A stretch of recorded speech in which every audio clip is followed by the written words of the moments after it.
Oh, that's right. I remember now. There was somebody in the comments asked me to show off the skeleton grinder. They wanted to see the internal workings of it, so I'm just going to throw all my stuff in here, clean out my inventory.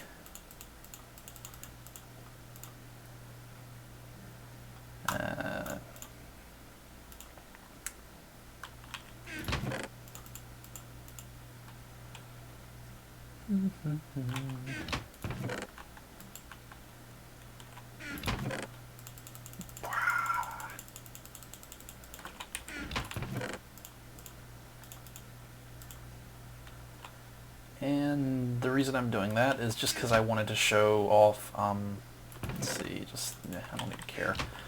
Let's turn this back on.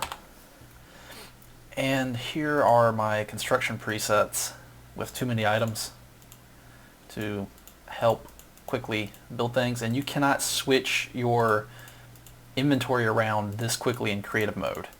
I mean, I can switch out my entire loadout so fast, and this is why I use too many items over using just the vanilla creative mode. You can't do that. You can't switch out this fast in creative mode. For creative mode to work for me, I have to be able to do stuff like this, and I also need to be able to fly faster in creative mode, because with single player commands I can do something like this, fly speed 29, and I can fly incredibly fast, which helps getting around large maps. Usually when I'm flying quickly I fly at about speed 9. Whee! Oh, that reminds me. Paul has the Rockbane, the Mountains Foe, in his most recent video, and you know what, just go away, I'm trying to talk. And it's got efficiency and looting, but even if something has efficiency and looting, let me just show this because it's kind of cool. Enchant, add, we need efficiency for it to be efficient. Rank 10, and then enchant, add, we need fortune, so 35. I don't even know if that caps out, but basically, let me get on top of this thing. Let me get to the very top to show this off. This is going to be kind of funny. Reset. Anything with any like any item with efficiency on it, anything. It could be like this staircase here. If that has efficiency on it, anything you normally mine with a I need to clean out my inventory too, because my inventory is going to fill up really fast. Anything that's normally harvestable with your fist can be sped up with efficiency on any kind of item. So glowstone, for example, you can do something like this.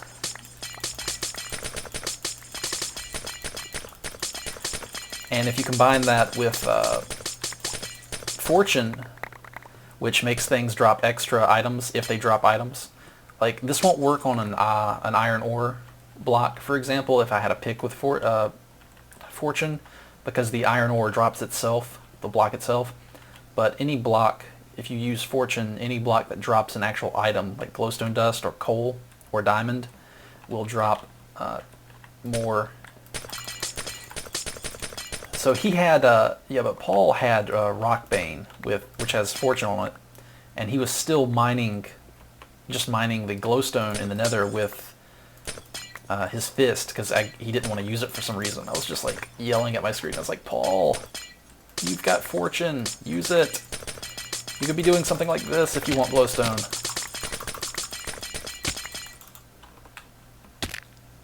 Well, okay, not that in particular, but something similar to that, preferably without the mining straight down and dying part. Yeah.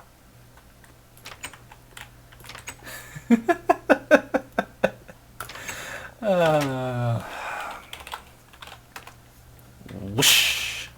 All right, right. So that was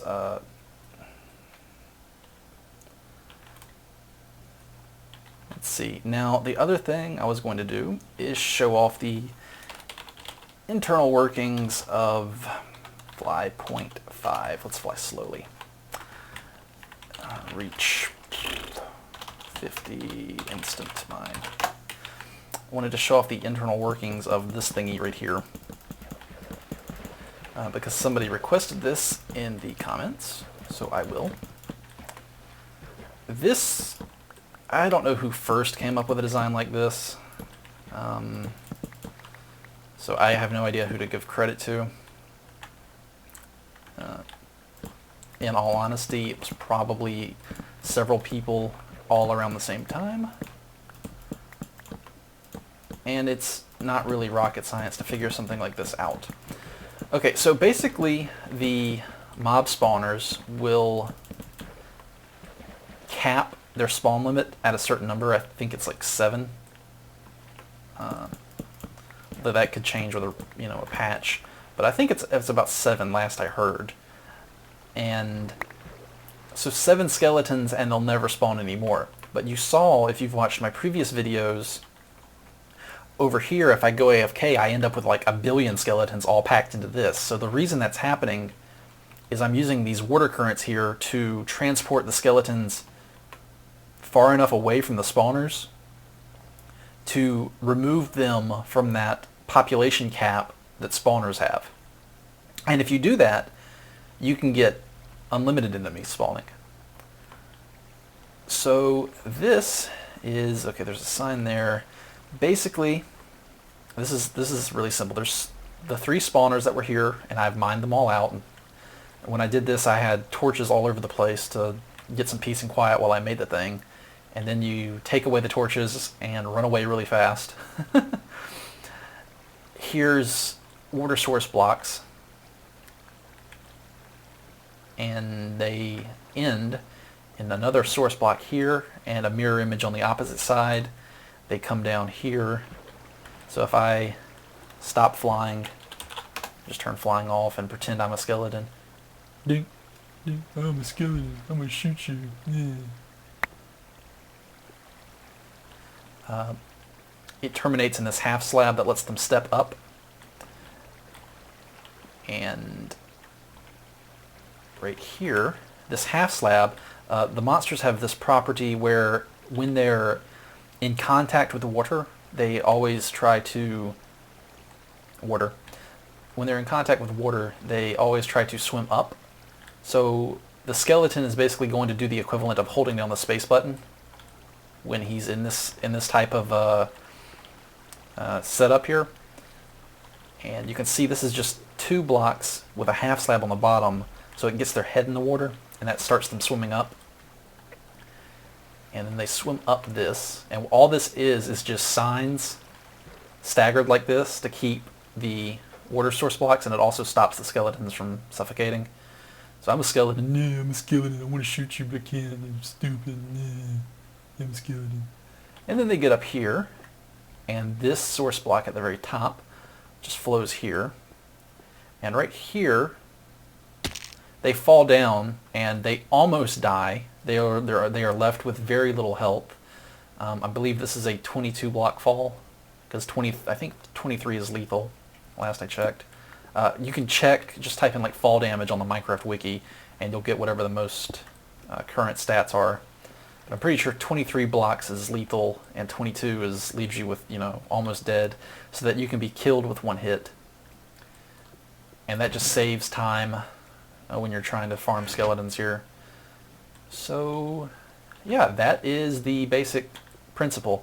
The basic principle for unlimited monsters in a grinder like this is to find the spawner, use a water elevator like this to get the monsters up. Make sure to have this section right here, because you could just push them off right here, but I don't know if that's far enough away.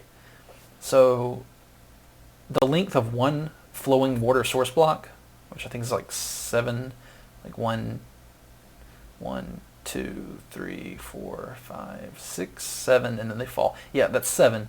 That up, over, and the down, and obviously it's up 1, 2, 3, 4. Wait, no, I'm going to go 1, 2, 3, 4, 5, 6, 7, 8, 9, 10, 11, 12, 13, 14, 15, 16, 17, 18, 19, 20, 22. Yeah, 22. So 23 would be lethal, 22 is almost dead. So over 7, up 22, with the water elevator, over, down. So I think it's pretty simple to do. And as far as the flows and getting it right go, it's not too difficult. Just experiment as you build it. And if you make a mistake, just pick up your water and move it over one block and keep messing with it until you get it working right, because that's basically what I did. I mean, I didn't know exactly how this would look when I started building it. I just started placing down the water and kept fiddling with it until I got it working properly. So that same principle holds true with a redstone. And you just keep, like Zisto said in his video about the Doomsday Machine, is he just kept fiddling with it till he got the timing right. And that's also how I got the timing right for the wall-based TNT. Never mind. That's there's nothing.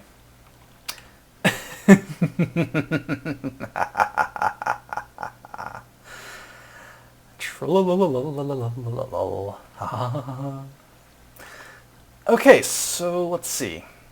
Anything else to talk about on this map? Cenote, Blackened Library. There's a secret in the Blackened Library that I did not reveal. I'll let players find that themselves. Same thing in a few other areas, because I don't want to spoil everything, even in a developer commentary.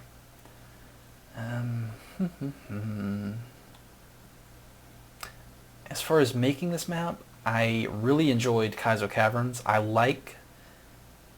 It's really fun to do construction that's block negative, or I should say block positive. Block positive construction in Minecraft is when you dig into a mountain and you make a base and end up with a net gain in blocks harvested, because you're clearing away existing blocks to form, you're basically generating air pockets in a solid material of stone, for example. Block negative construction is construction that ends in a net loss of total blocks, basically building a castle outside. You have to mine blocks from somewhere and come and bring them. That's why I prefer, in a serious, playthrough or survival scenario, if I'm going with practicality, I would suggest block positive.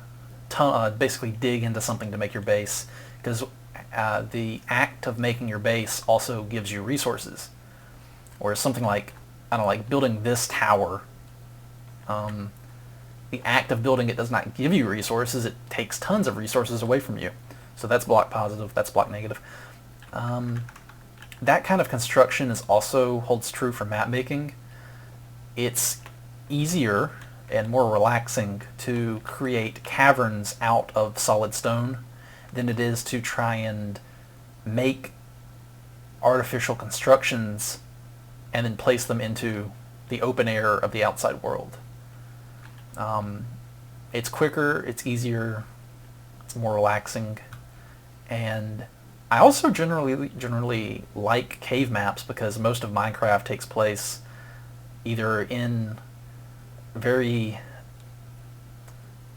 Minecraft gameplay, you're either outside or in your castle, or inside typically usually really tight, confined, like branch mines. If you mine like the most efficient way. And if you don't know what branch mining is, if you're new to Minecraft, just go look it up on the wiki. Just type in Google search Minecraft branch mining. So yeah, this a lot of even multiplayer servers end up with a town, like a medieval style town, and a lot of players make castles and stuff and bases, but this very just you know, large underground caverns like this scale and size don't exist. Not really on multiplayer servers unless you're playing a custom map. Because even, you know, because Minecraft doesn't, in normal Minecraft does not generate caverns like this. Nor does it even, it doesn't even generate deep enough earth to make this thing. I mean, this is,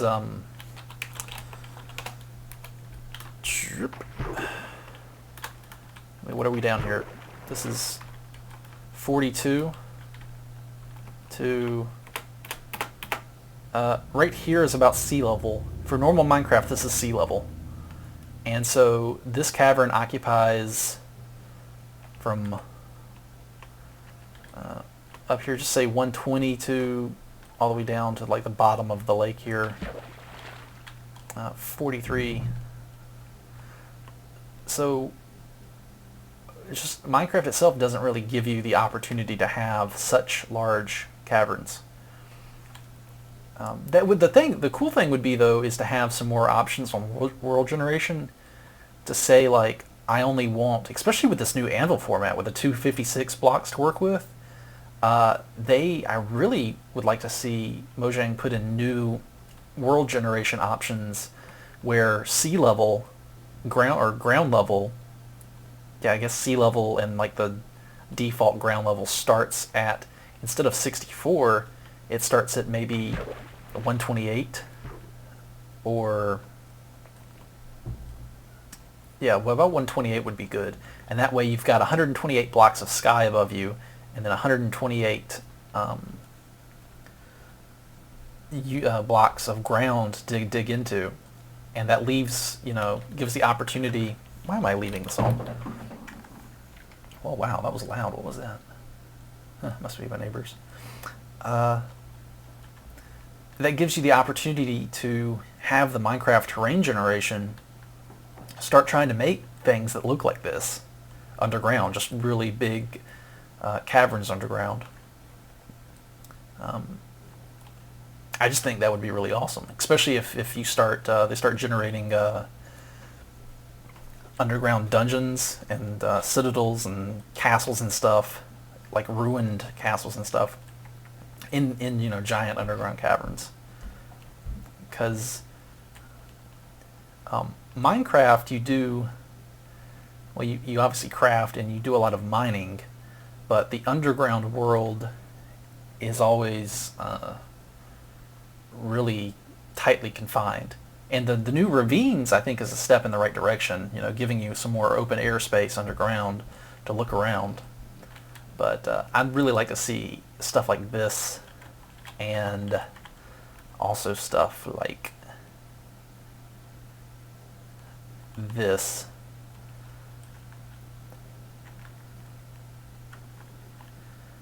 Stuff like this generated normally in Minecraft in, you know, let's call them deep generation worlds where the ground is a lot deeper than normal. Because I think this kind of stuff looks really cool.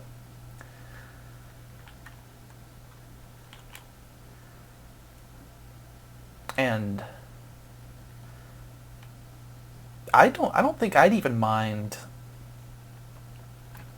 How would they work something deeper than like 256?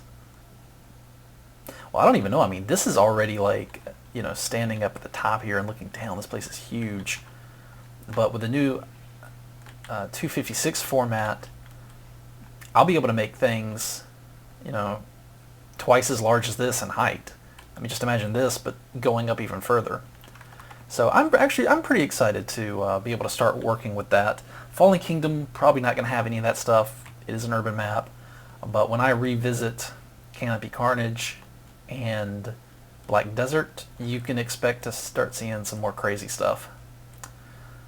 Also, I really like to start seeing more vines in the normal generation of worlds and stuff, because I like vines. I think they look really cool. Maybe went just a little overboard here, but this is the Grove of the Dark Willows, and these are basically giant underground willow trees. Let me light this place. we go. And yeah, I did place all of these vines were placed by hand in game. Basically what I did, where's my vines at? I mean, I basically did, this is how I made this, just reach like 5,000 and just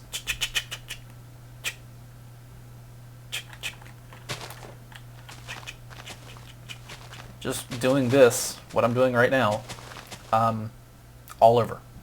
Just do what I'm doing right now with this.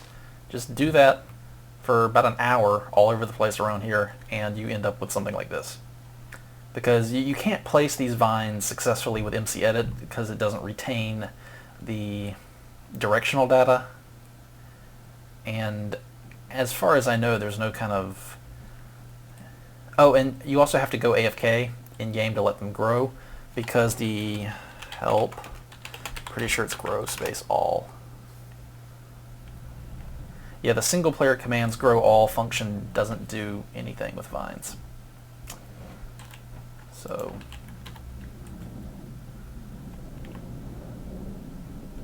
let's see here. Let's turn the lights off and make it look mysterious again. This place also features the recessed ambient lighting. Some people think that the first time they see glowstone at the entrance, they investigate it to think like maybe it's marks off something, but if you look around and just see how many actual glowstone blocks are all over the place, most people figure out that, oh, it's just he's putting it in just for looks, because it provides, you know, extra light in here. Because without this place is just pitch black, and I don't really like that. That is a aesthetic choice, and it's also a favor to Let's Players, because YouTube is a little darker than normal anyway, and it's actually pretty easy to really light up places so that you can see what's going on while still leaving these specific floor blocks here dark. Because all I want is monster spawn. I just want monsters to spawn, but as far as like lighting up the walls and the ceiling and the water down here, because monsters don't spawn in water, sure, I mean, why not? And you'll notice that the wall lighting here doesn't light up enough of the floor to stop monsters from spawning. So you can see the layout of this cavern. You can see the water all lit up. You can see the walls lit up, but I leave the floor dark enough for monsters to spawn. What else? I know as soon as I like stop this episode, I'll probably think of like one more thing I wanted to talk about, and then be like, "Arr!" It's the same thing with sending an email. You always send an email to somebody, and then like as soon as you send it, you think of like one more thing you should have mentioned, and it's just monsters, environment, decoration, route layout, gameplay flow. This place, I designed it. I put down Cenote of the Apprentice as the starting area and just started working from there. What is this? Oh, feather boots I didn't grab. And I didn't have an exact map layout planned at first. It kind of happens organically. About halfway through construction, radiating out from the cenote, I realized, okay, I think I'm starting to turn the zones a little bit, and I ended up planning out a loop. The gameplay flow of the map is basically like an oval route. You come in here through intersection 1, then to Tenuous Crystals, and then you come in here intersection 2 to Rumbling Caverns. Rumbling Caverns goes to 3, then Rattleman Crypts, which goes back to Blackened Library, which leads to 1. And then you've basically got that circuit, and then you've got the other areas branching off from that. Okay. This is one of, right here, one of these chests. If you're just mining coal, to help cut down on your mining time, I put a chest with coal in it, just because who wants to mine coal all day long when you could be off assaulting death fortresses and having your cats get on your keyboard and get you killed, and then come in here and mine glowstone and get killed like an idiot on peaceful with no enemies because you dug straight down.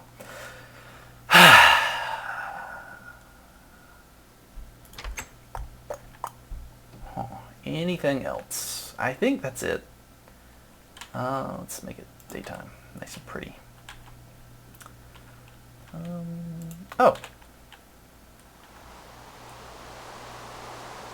I love the way rain looks down here in the cenote.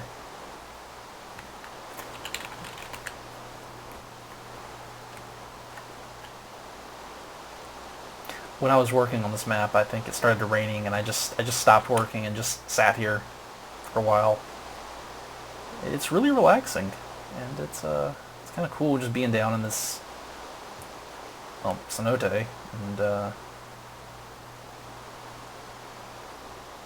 like all the vines coming down the waterfall, and this is probably so far, one of my most favorite starting areas for a super hostile map. Because despite me liking... How do I get back in here? Oh, this door. Despite me liking underground stuff a lot, I also really like plants and trees and greenery, and so underground jungles are pretty cool. Although this isn't an underground jungle, but yeah. I love the vines here. I am so happy they put vines in the game, because otherwise, I mean, the walls of this place were just going to be boring gray stone, and all the greenery makes it look a lot nicer. And I cannot wait for those people who enjoyed the vines in this map. Just wait for Canopy Carnage 2. I predict a lot more vines in your future. Oh, and you can climb the vines now, can't you? Oh, no, not in this. I'm still on 1.1 for this map. I do switch back and forth between... I zipped up my bin folder for 1.2.4 and 1.1, and I just unzip them whenever I want to switch back and forth between 1.1 and 1.2. And turn off rain. So I think that's about it for this developer commentary of Spellbound Caves. I need to just accept that there'll be something that'll pop into my head later that I should have mentioned but didn't. Were there any more requests from people of specific things they wanted to see me talk about? Can't think of anything.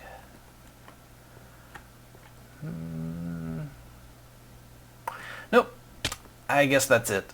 And as far as my next videos, I don't know. I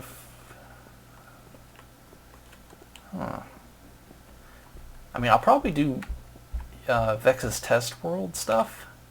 I know a lot of people like those. I can't predict how regularly I make those, because I basically just make those whenever I think of something or want to show something off. So there's no set schedule to that. So I guess in the comments, if you have something you'd like to see or a suggestion, or if you want to give me feedback, all of that would be appreciated. And yep, I guess that's it. I cannot think of anything else to talk about for this map. My future plans right now, as of this recording, are Fallen Kingdom, Canopy Carnage 2, and Black Desert 2. And probably going to do Fallen Kingdom first. I might, after working on the commission project, the gift map, I might take a break for a little while, just take a break from Minecraft stuff, because I have been pretty much working on the commission project and updating my other maps, and I've just been working on lots of Minecraft stuff. So I kind of want to take a break. Maybe play some other video games. Speaking of playing other video games, if you have like a suggestion or something you'd like to see me play, oh god, no, my cat's waking up. Did you hear him in the background? He's coming to troll me. Okay, well, I've got to go before he wakes up and ruins everything. So, leave in the comments if you have a suggestion or feedback of any kind. I always like hearing it. So until next time, guys, I will see you on whatever my next project happens to be. So thank you very much for watching.